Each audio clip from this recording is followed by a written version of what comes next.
ಎಲ್ಲಿ ನಿನ್ನ ಆಸ್ತಿ, ಎಲ್ಲಿ ನಿನ್ನ ಬಂಗ್ಲೆ, ಎಲ್ಲಿ ನಿನ್ನ ಕಾರು?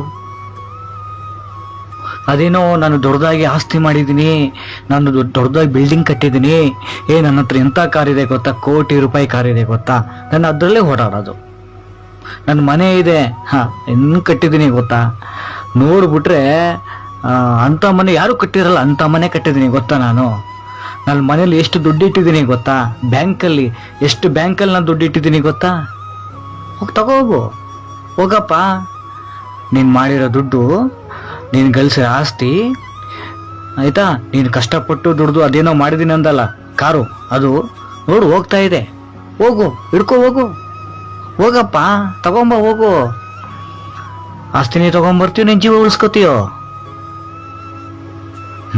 ಈ ಪ್ರಪಂಚದಲ್ಲಿ ಪ್ರಕೃತಿ ನಡುವೆ ನಾವು ಬದುಕ್ತಾ ಇದ್ದೀವಿ. ಅದರ ವಿಕೋಪ ಏನಿದೆಯಲ್ಲ, ಮನುಷ್ಯ ಮಾಡಿದ ಪಾಪ, ಮನುಷ್ಯನ ಆ ಇದಕ್ಕೆ ಇವತ್ತು ಕೊಟ್ಟ ಶಿಕ್ಷೆ ಇದು.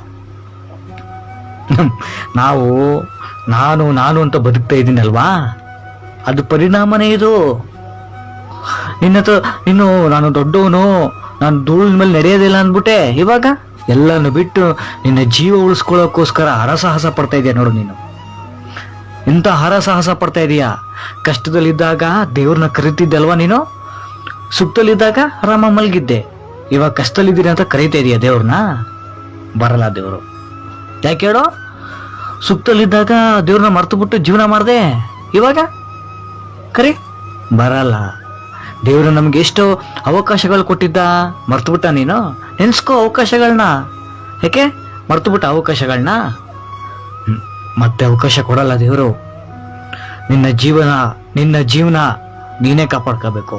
ಯಾರೂ ಬರಲ್ಲ. ನಿನ್ನ ಹೆಂಡತಿ ಬರಲ್ಲ, ನಿನ್ನ ಮಕ್ಕಳು ಬರಲ್ಲ, ನಿಮ್ಮ ಅಪ್ಪ ಬರಲ್ಲ, ಯಾರೂ ಬರಲ್ಲ. ನಿನ್ನ ಜೀವನ ನಿಂದೆ. ನಿನ್ನ ಜೀವ ಈಗ ಉಳಿಸ್ಕೋಬೇಕು ನೀನು. ಹೋಗು, ನಿನ್ನ ಬಂಗ್ಲೆ ಎತ್ಕೊಂಬ ಹೋಗು. ನಿನ್ನ ಕಾರು ಹೋಯ್ತೈತೆ ಎತ್ಕೊಬ, ಹೋಗಲ್ಲ ನೋಡು ಹೆಂಗೆ ಹೋಯ್ತೈತೆ, ಕೊಚ್ಕ ಹೋಯ್ತೈತಲ್ಲ ಮರೆಯಾ, ಎತ್ಕೊಬ. ಅದೇನು ಆಸ್ತಿ ಮಾಡಿದ್ದೀನಿ ಅಂದಲ್ಲ, ಯಾವ ಜಾಗದಲ್ಲಿ ಗೊತ್ತಾ ನಿನಗೆ?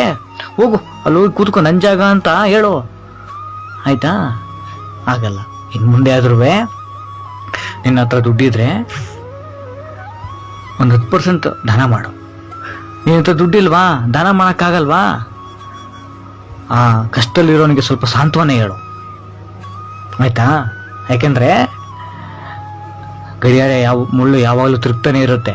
ಇವತ್ತು ನೀ ಶ್ರೀಮಂತ ಇರ್ಬೋದು, ನಾಳೆ ನಿನ್ನ ಕೆಳಗಿರ್ತಾನಲ್ಲ ಅವನು ಶ್ರೀಮಂತ ನಿನ್ನ ಮೇಲೆ, ನಿನ್ಗಿಂತ ಮೇಲೆ ಬಂದ್ಬಿಡ್ತಾನೆ. ಯಾರನ್ನೇ ಆಗಲಿ ಅವನು ವೇಸ್ಟ್ ಪೇಪರ್ ಅನ್ಬೇಡ. ಇವತ್ತು ನೀವು ವೇಸ್ಟ್ ಪೇಪರ್ ಅಂತ ತುಳಿತೀಯಲ್ಲ, ಅದೇ ವೇಸ್ಟ್ ಪೇಪರ್ ನಾಳೆ ಗಾಳಿಪಟ ಹಾಗೆ ಮೇಲೆ ಹಾರಾಡ್ತಾ ಇರುತ್ತೆ. ಅವಾಗ ನೀನು ತಲೆ ಎತ್ತಿ ನೋಡ್ಬೇಕಂತ ಪರಿಸ್ಥಿತಿ ಬಂದಿರುತ್ತೆ, ಗೊತ್ತಾಯ್ತಾ? ಎಚ್ಚೆತ್ಕೋ ಮಗ. ಆದಷ್ಟು ಬೇಗ ಎಚ್ಚೆತ್ಕೊಂಡು ನಿನ್ನ ಕೈಯಲ್ಲಿ ಎಷ್ಟಾಗುತ್ತೋ ಅಷ್ಟು ಬಡವರು ದಾನ ಮಾಡು, ಸಹಾಯ ಮಾಡು. ಆಗ್ಲಿಲ್ವಾ ಸಾಂತ್ವನ ಹೇಳು, ಇನ್ನೊಬ್ಬರಿಗೆ ನೀನು ವಹಿಸ್ಬೇಡ, ಗೊತ್ತಾಯ್ತಾ?